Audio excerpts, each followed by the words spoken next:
नमस्ते यूथ। मैं प्रियंका। आज बहुत दिनों बाद मैं वीडियो बना रही हूँ। इस कोरोना वायरस के ख़तरनाक समय में मैं बहुत सोच समझ के मैंने देखा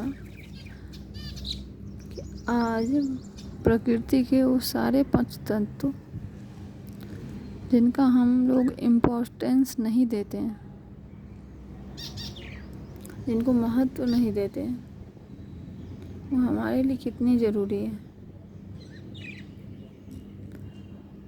उनको हम लोग कभी धन्यवाद नहीं कहते, जबकि उनके बिना हम एक सेकेंड भी अपने जीवन को आगे नहीं बढ़ा सकते। हम जब कोई हमारे लिए छोटा सा कार्य करता है तो हम उसे धन्यवाद कहते हैं।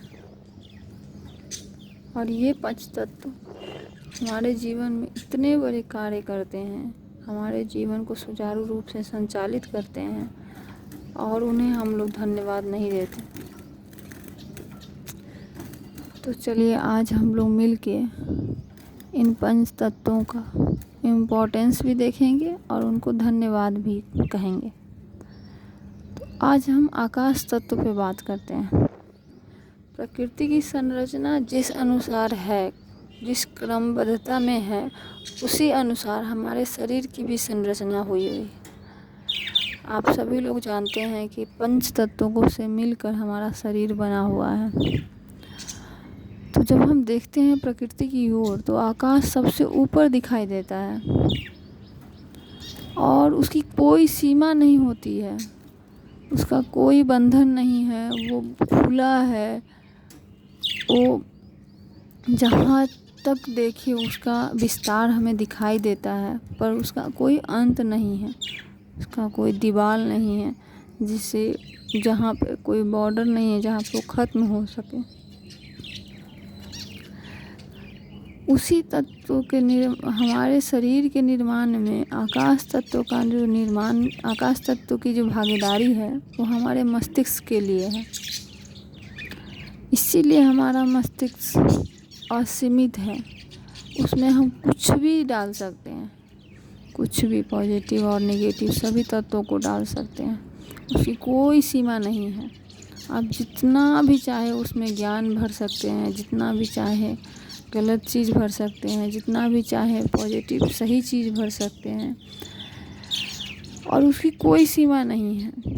तो जो हमारा मस्तिष्क है उसका और आकाश का,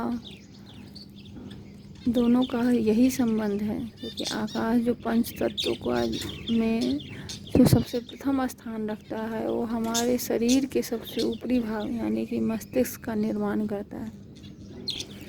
और वो अपने ही तरीके से जैसे जैसे आकाश में कभी काले बादल छाते हैं, कभी सफ़ेद बादल छाते हैं, कभी शांति दिखाई देती है, कभी शांत होते हैं, कभी बिजली चमकती है, कभी बारिश होती है, उसी तरीके से हमारे मस्तिष्क की भी स्थिति बदलती रहती है और हम उसी तरीके से अपना व्यवहार चेंज करते रहते हैं। लेकिन आकाश की सबसे खासियत है कि वह कुछ भी करे, काला बादल आए या फिर बारिश हो या फिर बिजली चमके, वो फिर पुनः अपनी स्थिति में नीले कलर में एकदम शांत स्थिति में स्थिर हो जाता है। हमें भी अपने दिमाग को, अपने मस्तिष्क को उसी तरीके से बना के रखना चाहिए। ये हम लोगों के लिए बहुत ही फ़ायदेमंद है। इसीलिए आज सभी लोग मिलकर आकाश तत्व को धन्यवाद देते हैं, उनके प्रति आभार समर्पित करते हैं कि उन्होंने इतना अच्छा तत्व और इतनी अच्छी प्रवृत्ति हमारे जीवन को प्रदान की। धन्यवाद।